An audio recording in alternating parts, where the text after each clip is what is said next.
So the national shutdown called for by the EFF has come and gone this week with different interpretations of just how successful it was.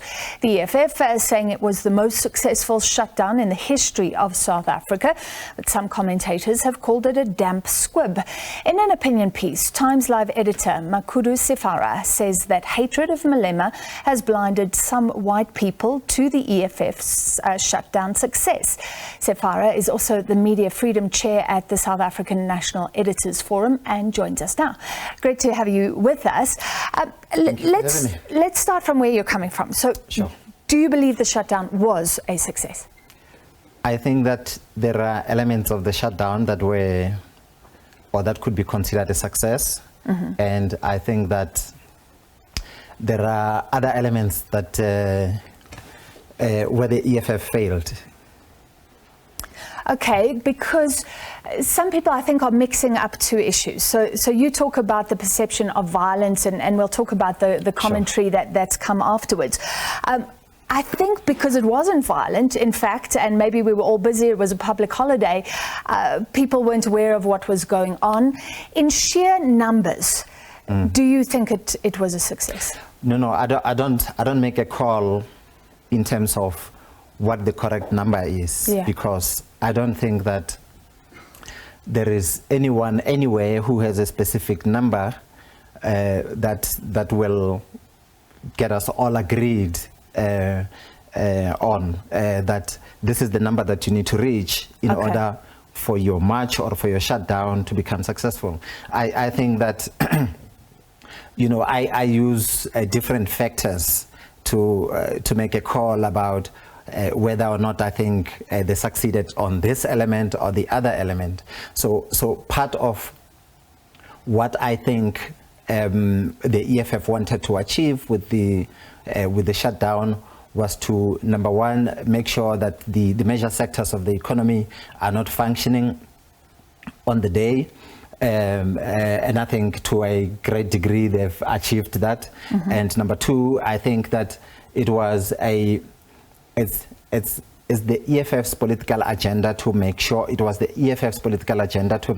that, as political parties start campaigning in the period leading to the 2024 general elections, that the EFF is top of mind and that people are talking about it and what it's able to do. And I think in that respect too, the days leading to the shutdown, on the day of the shutdown, and the days after, it was, the talk of town. Yeah, certainly the coverage was huge. Yeah. It's the kind of coverage they received is not something that anyone can buy. So in that respect, the shutdown achieved part of the EFF's objective. But I do point out other things that they failed to achieve. For example, perhaps before that, I can also add that there's a thing that they've done in Pretoria, in Tshwane, for example, as they were embarking on this march from the city center to the president's house, that they had some marshals who moved between the shops and who created a buffer between the shops and some of the marchers to make sure that if there are people who are there who are agent provocateurs who could create chaos, they must first deal with the with the marshals, and to a degree. So these were EFF marshals themselves. Yes, to a degree, I think that that has also helped to make sure that there's no violence. I know that there are people who say, look, the number of police officers and the number of members of the army who were available on the day outnumbered some EFF people in some respects elsewhere, and so that's the reason why there was no violence. But I'm saying on the day you are able to see an effort that's being made by the EFF itself. But my question isn't even that. It is, why is it that where the EFF does something like that, we are not giving it credit. Yeah.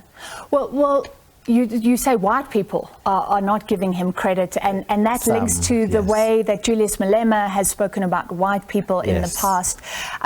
Just tell me how it all comes together in your argument, and what he's done. Has that been a mistake? Because you say it's also emboldened young black people to talk about race and to fight back. So was it wise or unwise?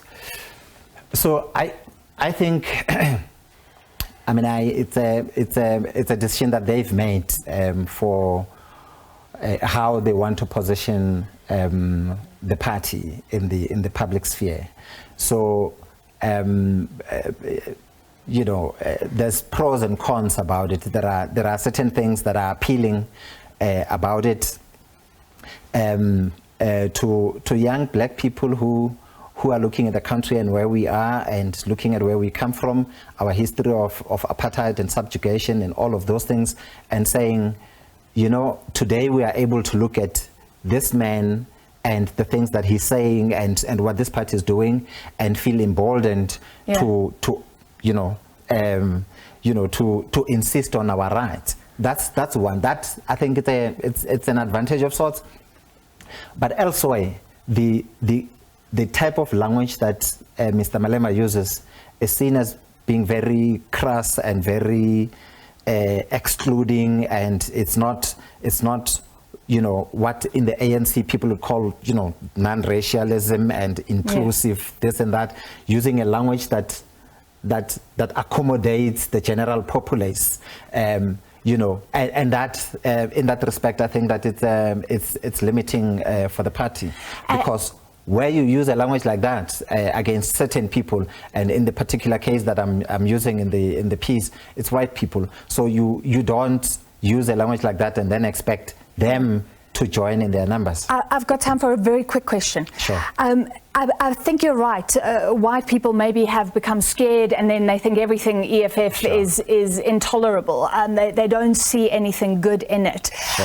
But is this also part of the EFF's problem, that it is seen as violent? You're saying those fears of violence didn't materialize, but look at what Justice Malala wrote. Violence, fear and intimidation are part of the political playbook of the EFF and its leader, and he's a black commentator.